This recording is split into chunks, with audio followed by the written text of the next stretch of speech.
check, tout va bien. Hello à tous, j'espère que vous allez bien. Aujourd'hui, on se retrouve pour une vidéo où j'ai envie de vous parler de comment je fais mon bilan du jardin et du potager. Pour moi, faire un bilan, c'est un élément essentiel si on veut avoir un plus beau jardin ou un potager plus productif ou tout simplement progresser en jardinage. Là, à cette période de l'année, on est en janvier, il y a de la neige partout, donc c'est le moment parfait pour se consacrer à cette activité qui ne nécessite pas de se rendre dans le jardin. Alors pourquoi on va faire un bilan? Tout simplement parce que rater c'est ok, mais si on veut progresser, il faut qu'on sache pourquoi on a raté. Parfois il y a des éléments au jardin qu'on peut maîtriser comme l'arrosage ou l'apport de matière organique, mais il y a aussi des éléments qui sont indépendants de notre volonté. Ça peut être la pluie, les limaces, l'ensoleillement, tout ça on peut pas le maîtriser. Par contre on peut mettre certaines choses en place pour faire en sorte que ça n'ait pas trop d'impact sur notre jardin, et on va essayer d'en parler aujourd'hui, puisqu'aujourd'hui je vais faire mon propre bilan et vous pourrez vous en inspirer pour faire le vôtre. Si vous voulez faire votre bilan en même temps que moi, vous pouvez mettre sur pause la vidéo après chaque partie et vous pouvez alors réfléchir à votre propre expérience au jardin cette année. Pour la première partie de mon bilan, la première chose que j'aime faire, c'est analyser mes succès, parce que je trouve ça cool de commencer par ce qui s'est bien passé. Donc on va tout simplement se poser la question de qu'est-ce qui a bien fonctionné cette année. Par exemple, pour moi, ce qui a bien fonctionné, c'est les cultures de printemps, tout ce qui est culture un peu précoce, les légumes feuilles, tout ce qui est épinards, choux, la roquette, mais aussi les petits pois. Tout ça, c'est des cultures qu'on vraiment apprécié, d'où la météo de 2024, c'est-à-dire qui était plutôt humide et fraîche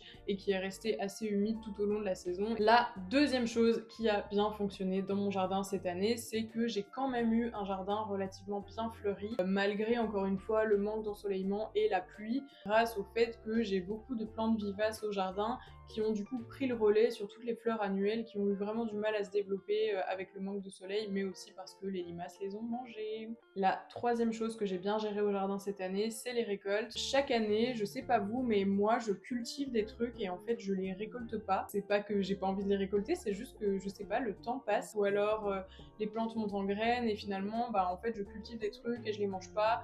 Et donc ça c'est vraiment quelque chose que j'essaie d'éviter de faire, parce que c'est des légumes qui prennent de la place et finalement si je les mange pas, ça n'a aucun intérêt de les cultiver. Après c'est vrai que cette année du coup j'ai plutôt bien géré le fait d'aller régulièrement au jardin, de récolter ce qu'il y a à récolter et de se forcer à le manger aussi, parce que je pense que ça nous est tous arrivé de cultiver par exemple 3 tonnes de betteraves alors qu'en fait on n'en mange pas tellement. Voilà, ça c'est pour mes succès. Je trouve ça important quand même de notifier tout ce qu'on a réussi plutôt que de toujours se focus sur ce qui n'a pas fonctionné. Dites-moi en commentaire ce qui a bien fonctionné pour vous cette année au jardin.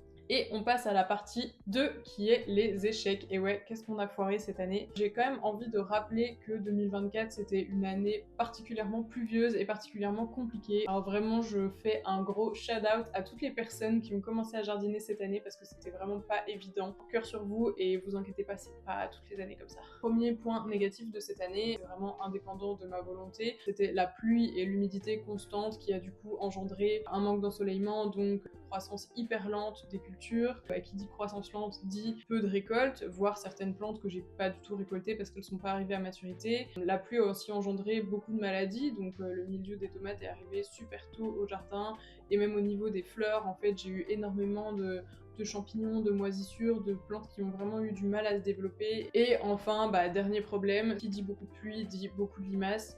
Et ça a été terrible. Personnellement, j'ai perdu, je pense, entre 200 et 300 plants cette année. Si je compte les semis que j'ai fait, plus tout ce que j'ai acheté, j'ai vraiment perdu, je pense, les 3/4 de tous mes investissements en plantation cette année. Donc un peu les boules. Mais c'est pas grave, on est là pour apprendre. Évidemment, c'est pas des échecs que j'ai pu contrôler, puisque c'était vraiment lié à la météo principalement, et des éléments extérieurs, mais c'est quand même des leçons à retenir pour l'année à venir. Si jamais je vois que la météo de la saison se profile un petit peu de la même manière, peut-être que je mettrai certaines choses en place, que ce soit choisir des plantations un peu plus adaptées, ou pour ce qui est des limaces, garder les semis un peu plus longtemps en pot avant de les repiquer au jardin, ce qui évite du coup qu'ils se fassent complètement atomiser en une nuit. Voilà pour ce qui est des échecs qui ne dépendaient pas de moi. En revanche, il y a quand même un point négatif sur lequel je dois travailler, c'est mon organisation personnelle, notamment au niveau des semis. En mars, je suis toujours super motivée pour faire mes semis, je suis vraiment hyper rythmée, j'arrive à tous les faire en temps et en heure et tout se passe bien. Et en fait, au fur et à mesure de la saison, déjà j'ai moins de temps parce que je passe passe pas ma vie au jardin et que c'est pas ma seule activité, et aussi parce que j'ai moins de motivation, ou alors j'ai pas acheté suffisamment de terreau et donc je prends du retard parce que je dois aller acheter du terreau avant de pouvoir faire mes semis, ou alors j'ai pas suffisamment de place parce qu'en fait j'ai fait trop de semis d'un truc et ça prend de la place chez moi ou dans ma serre et du coup je peux pas faire de semis. Donc ça c'est vraiment quelque chose que je peux gérer puisque c'est juste de l'organisation. Et c'est une leçon à tirer pour l'année à venir, ce qui m'amène à la troisième partie de ce bilan du jardin et du potager, les leçons à tirer et les plans pour 2025. Mais avant ça, pensez à me dire en commentaire c'est quoi votre gros défi de l'année 2025, qu'est-ce que vous avez foiré vous? Dans cette troisième partie, je vais tout simplement tirer des leçons de mes réussites et mes échecs pour savoir qu'est-ce que je vais changer ou tester cette année. Donc la première leçon à tirer et une chose à laquelle je dois faire attention cette année, c'est de bien adapter mes plantations en fonction de l'ensoleillement de mon jardin. L'ensoleillement, c'est pas forcément quelque chose qui est définitif dans votre jardin. Par exemple, il y a 2 ans, on avait des arbres qui étaient assez petits dans les jardins environnants. Avec toute la pluie qu'il y a eu, les arbres ont énormément poussé, ce qui fait que j'ai eu beaucoup plus d'ombre portée dans mon jardin, et donc c'est pas quelque chose que j'avais prévu. Mais cette année, je sais que potentiellement ce sera encore plus ombragé et il va falloir que je choisisse bien mes plantations, que ce soit au potager ou au jardin, pour que ce soit adapté justement à des nouvelles zones d'ombre ou à des zones plus ensoleillées.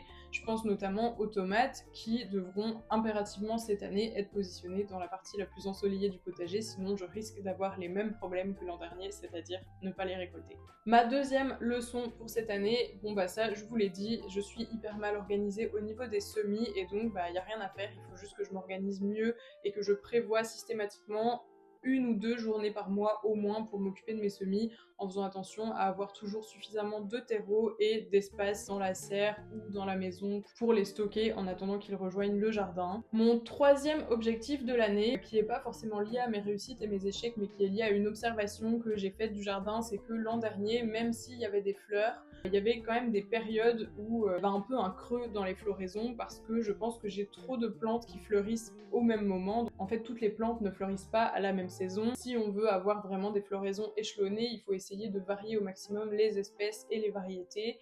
Et ça, c'est quelque chose qu'il va falloir que je fasse cette année, c'est choisir vraiment des variétés qui vont fleurir sur de longues périodes pour éviter un peu ces moments de creux au jardin. Déjà parce que j'adore avoir des fleurs au jardin, je trouve que c'est hyper joli et ça apporte de la couleur, mais aussi il faut pas oublier que les pollinisateurs, ils dépendent aussi de toutes ces fleurs qu'on va mettre dans notre jardin et nous, on dépend d'eux pour nos récoltes. Cette année, beaucoup plus de fleurs au jardin, ça c'est un engagement que j'ai pris. J'ai acheté plein de graines, j'ai déjà trop hâte. Voilà pour ce qui est de mon bilan au jardin et au potager cette année. Pour moi, faire un bilan, c'est vraiment la meilleure façon de se projeter dans l'année à venir et la commencer en étant motivé.